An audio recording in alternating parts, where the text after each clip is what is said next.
ওসমানী হাদি কোনো ডিগ্রির ভার তার কাঁধে ছিল না, পিএইচডির সিলও ছিল না তার নামের পাশে।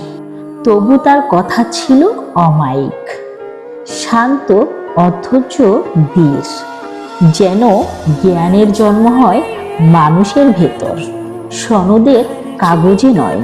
সে ছিল হারকিউলিসের মতন এক আইকন, পেশিতে নয়, চেতনায়, মেরুদণ্ডে, নীরব দৃঢ়তায়। এই প্রজন্মে যে প্রতিবাদী মুখ খুলেছিল অজান্তে, তারই আদল ছিল ওসমানী হাদি।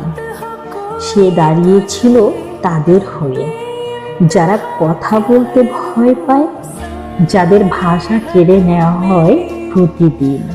বাংলাদেশকে উপস্থাপন করেছিল এমন এক সত্যে, যেটা মানুষ খুঁজেছে বহুদিন, কিন্তু পায়নি কোথাও।